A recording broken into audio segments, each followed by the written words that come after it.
কালো, আজকে তোর মামা আমাদের বাসায় আসবে। তুই যা, বাজার থেকে কিছু মিষ্টি কিনে নিয়ে আয়। তোর মামা আসলে তাকে খেতে দিব।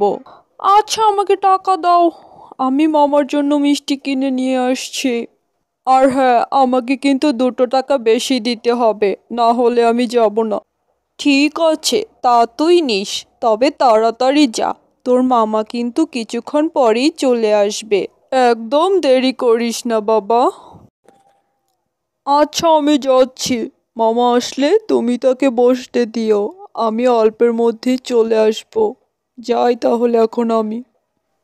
এরপর কালু তার মামার জন্য মিষ্টি আনতে চলে গেল। এদিকে কালুর মামা তাদের বাসায় চলে এসেছে, কিন্তু কালু এখনো মিষ্টি নিয়ে বাড়ি ফিরছে না। আর তাই কালুর মা চিন্তায় পড়ে গেল।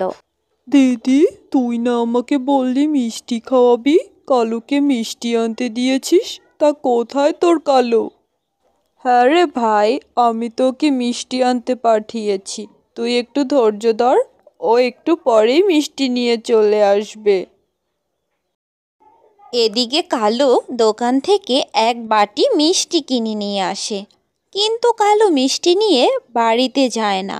সে গিয়ে একটি নদীর ধারে বসে থাকে আর মনে মনে বলতে থাকে, মামা তো মিষ্টি সব সময় খায়, এই মিষ্টি বাড়িতে নিলে আমি ভাগে পাবো না। তার থেকে ভালো আমি এখানে বসেই সব মিষ্টিগুলো খেয়ে যাই। এরপর কালু এক এক করে মিষ্টিগুলো খেতে লাগে এবং সব মিষ্টি খেয়ে ফেলে। এদিকে কালুর মা আর তার মামা অপেক্ষা করতে থাকে কালুর জন্য, কখন কালু মিষ্টি নিয়ে আসবে আর কালুর মা তার মামাকে খেতে দিবে। আর ওইদিকে কালু সব মিষ্টিগুলো খেয়ে নিয়ে বেশ আরামেই ঘুমোচ্ছিল। হঠাৎ সেখানে টুনি চলে আসে। কালু, ও কালু, তুমি এখানে বসে ঘুমোচ্ছ? তোমার মা তোমাকে সবখানে খুঁজছে। এই মাও না আমাকে একটু শান্তিতে ঘুমোতেও দেয় না, একটু জঙ্গলে শুয়েও শান্তি নেই। বাড়িতে তোমার মামা এসেছে, তোমার নাকি মিষ্টি নিয়ে যাওয়ার কথা ছিল, তাই তারা তোমার জন্য অপেক্ষা করছে। হ্যাঁ হ্যাঁ, বুঝতে পারছি। মামা আসেই মনে হয় মিষ্টি খাওয়ার জন্য। আমি যাচ্ছি বাসায়। এদিকে কালুর মা সবখানে কালুকে খুঁজতে থাকে, কিন্তু কোথাও খুঁজে পায় না। নীলু, ওই নীলু, তুই কি আমার কালুকে কোথাও দেখেছিস? আমি ওকে বাজারে মিষ্টি নিতে পাঠিয়েছিলাম। আন্টি, কালুকে দেখেছিলাম নদীর পাড়ে বসে আছে, তুমি ওখানে গিয়ে তাকে খোঁজো, যাও। এরপর কালুর মা কালুকে খুঁজতে খুঁজতে নদীর পাড়ের জঙ্গলে চলে যায়। হতচ্ছাড়া, আমি তোকে কখন পাঠিয়েছি মিষ্টি আনতে? তুই আজকে তোর মামার সামনে আমাকে অনেক অপমান করালি।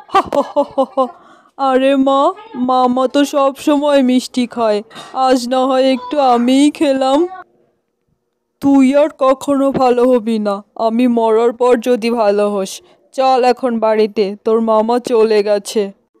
যাক, শুনে ভালো লাগলো যে মামা চলে গেছে। তাহলে চলো এবার বাড়িতে যাওয়া যাক।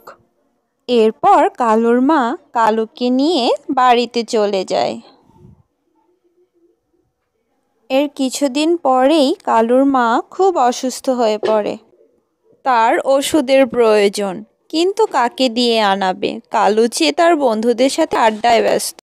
কলু, ও কলু, বাবারে তুই কোথায়? তোর মাটা যে অসুস্থ, একটু দেখে যা। এভাবেই কালুর মা আকুতি করতে থাকে, কিন্তু কোথায় কালু আর কোথায় কি, কোথাও কালুর খোঁজ না পেয়ে শেষে কালুর মা উড়ে চলে যায় টুনির কাছে, যদি টুনির কাছে গেলে ওষুধ আনানো যায়। টুনি, মা রে, আমার যে খুব শরীরটা খারাপ, তুই আমাকে কিছু ওষুধ এনে দিবি? আন্টি, তোমার কি হয়েছে? তোমাকে খুব অসুস্থ লাগছে। কি ওষুধ লাগবে তোমার? আমাকে বলো, আমি এনে দিচ্ছি। হ্যাঁ রে, শরীরটা খুবই খারাপ, কালুকে কোথাও পাচ্ছি না, ওকে দিয়ে যে ওষুধটা আনাবো। এই নে টাকা, তুই একটু আমাকে ওষুধগুলা এনে দে। এরপর টুনিকে ওষুধ আনতে দিই। টুনি টাকাটা নিয়ে উড়ে চলে গেল ওষুধ আনতে। সে খুব দ্রুত যাচ্ছিল, কিন্তু হঠাৎ করেই পিছন থেকে কালু এসে তার টাকাটা নিয়ে উড়ে চলে যায়। নিরুপায় হয়ে টুনি ওষুধ না নিয়েই বাড়িতে ফিরে আসে, আর এসে দেখতে পায় কালুর মা মারা গেছে। আর টুনি কাঁদতে শুরু করে, আন্টি আমাকে ক্ষমা করে দাও।